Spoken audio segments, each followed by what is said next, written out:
Speech Kids! Speech Kids! Well, I'm excited that you talked about your MMA podcast because I told Lauren that I was doing a little bit of, Googling the down the rabbit hole for an hour or two today on you all. And I got really excited that it's an MMA podcast because MMA is actually one of those things that like no one would ever guess that I've been to a bunch of live MMA fights.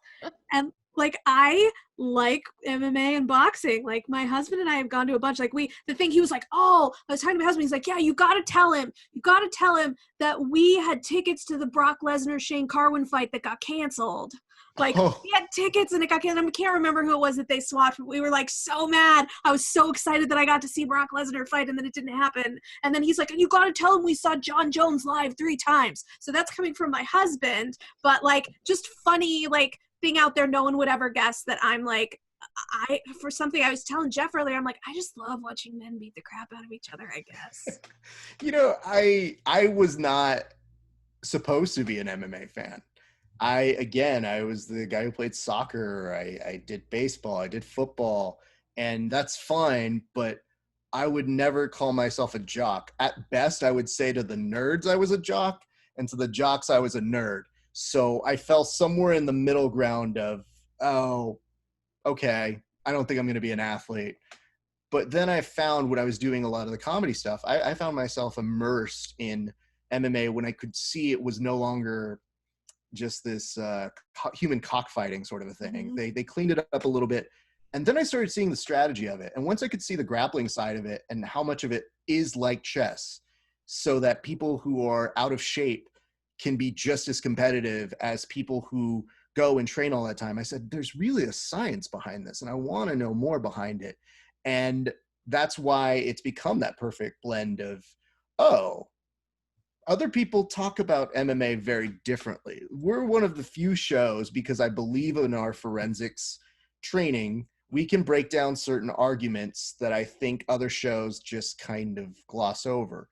We also happen to be one of the few shows that tries to say when something's highly sexist or something's highly outdated or something is really, really stupid in counterculture. Because are we talking about American Beauty again? Not yet. We get to do that in a minute, right? Yeah.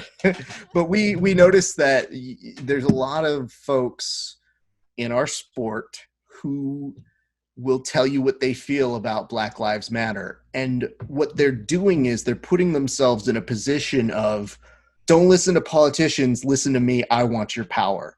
And we recognize that. And so sometimes we say, hey, listen, you could choose wherever you want to go, but here's how you break down their arguments. This is how you deal with bullies. This is how you deal with people who try to give you a hard time if you express an opinion that does not fit our usual mold. And now I have people who listen to our show who, for the sole purpose of anytime I put up anything political, will try and put something up. Mm-hmm. And before, I would just look at them and try to give them some education. And it wasn't until recently that I had people starting to put stuff up that I go, delete. Yeah. You make no sense. You have no rhetorical value to anything. And it's just if you have something to say that's on topic, I'm willing to hear you out. But I think it's getting a better sense of knowing now. There are some people who really just want to watch the world burn, and they only show up to give you grief and to steal part of your mental health.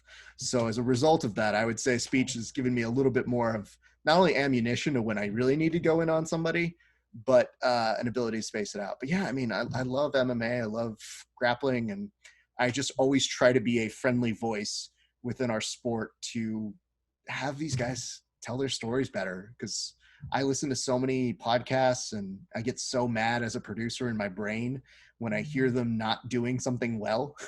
Yeah. And I call them up and I'll go, fix your first segment. Don't talk to me until you fix it. And they'll go, what am I supposed to do? And I'll send them a full page of notes and I'll go, just fix this, whatever it is, don't do it again. And a part of that comes from all programming a speech or programming your oral interpretation and saying, here's how you do it. Speech Kids! Speech Kids!